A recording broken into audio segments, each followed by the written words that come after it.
दोस्तों आज का हमारा टॉपिक है about current assets. What is current assets along with some examples. इसमें एग्जांपल्स को भी हम अच्छे से कवर करने वाले हैं।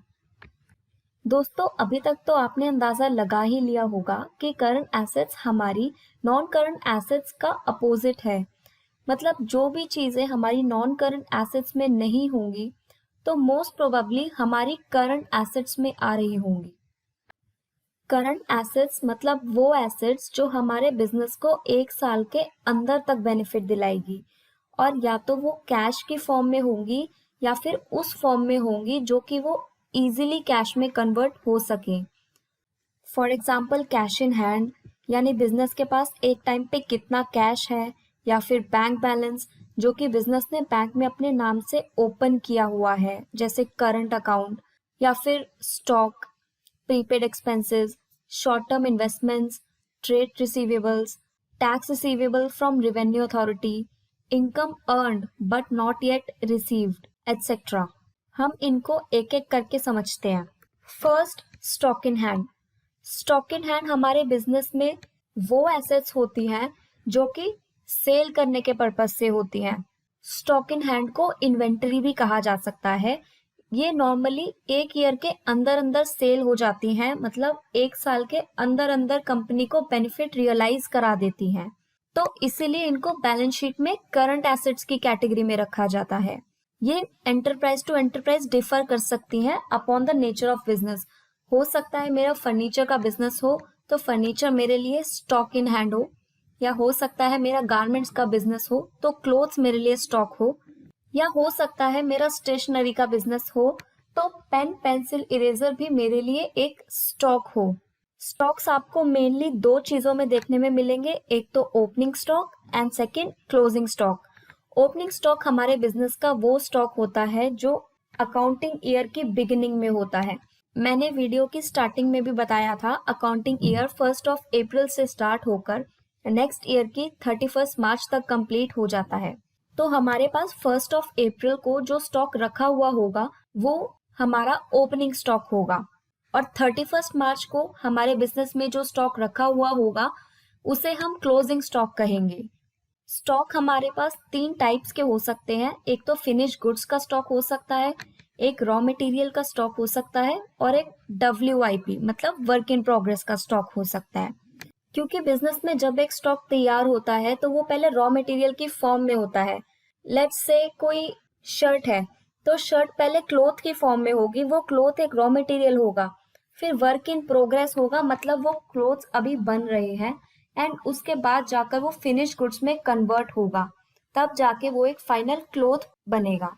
तो ईयर एंड पे जब भी एक बैलेंस शीट प्रिपेयर करी जाती है तो हम ये कैलकुलेट करते हैं कि बिजनेस के पास कितना क्लोजिंग स्टॉक रखा हुआ है, मतलब 31 मार्च को बिजनेस के पास अभी कितना स्टॉक है जो कि हम नेक्स्ट ईयर सेल कर सकते हैं और उससे बेनिफिट रियलाइज कर सकते हैं।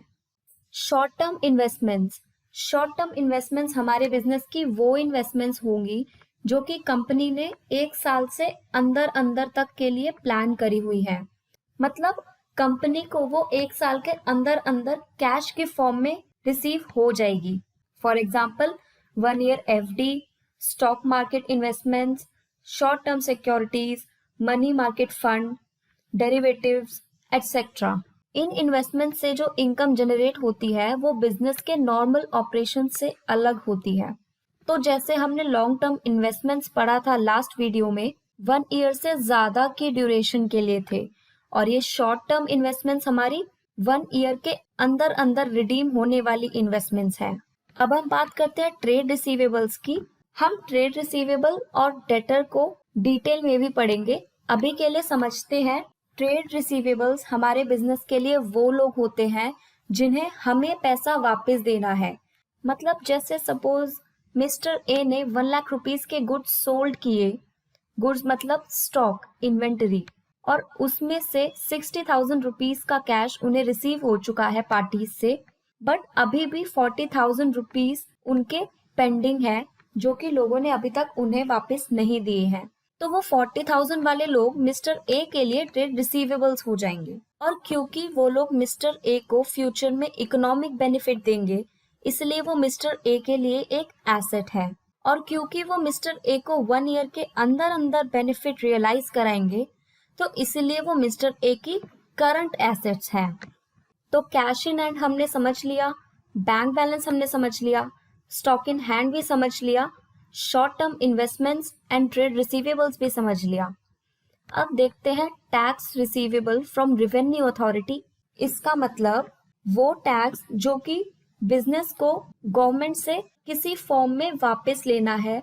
हो सकता है वो इनपुट की फॉर्म में लेना हो या फिर रिफंड की फॉर्म में लेना हो। मतलब सपोज बिजनेस ने एक्स्ट्रा टैक्स पे कर दिया या किसी ने बिजनेस का एक्स्ट्रा टैक्स डिडक्ट कर लिया, जो कि बिजनेस बाद में गवर्नमेंट से ले सकता है, तो वो उसके लिए एक करंट एसेट में आएगा और उसे हम tax receivable from revenue authority कह सकते हैं। और प्रीपेड एक्सपेंसेस हम तब समझेंगे जब हम एक्सपेंसेस का टॉपिक कवर कर लेंगे। तो फ्रेंड्स, ये सब एग्जांपल्स थे करंट एसेट्स के। अब एक प्रैक्टिकल एग्जांपल लेते हैं। मिस्टर ए का टेक्सटाइल का बिजनेस है एंड उनके पास टोटल कैश 75,000 का है, बैंक बैलेंस 25,000 का है, टोटल फर्नीचर है 20,000 रुपीज, शॉर्ट टर्म इन्वेस्टमेंट्स है 30,000 rupees and they have debtor of 60,000 rupees and closing stock at year and is 15,000 rupees. Total assets निकालने में तो हम सब एक्सपर्ट हो चुके हैं, तो हमें समझ आ गया होगा कि टोटल एसेट 2,25,000 कैसे आई। अब बात करते हैं मिस्टर ए की नॉन करंट एसेट्स कितनी है।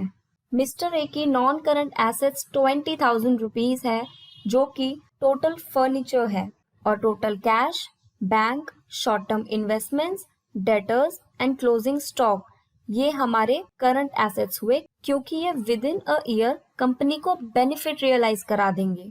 फ्रेंड्स, आई होप आपको कॉन्सेप्ट समझ आया होगा। आप इसे रिवाइज करिए। Goodbye, take care.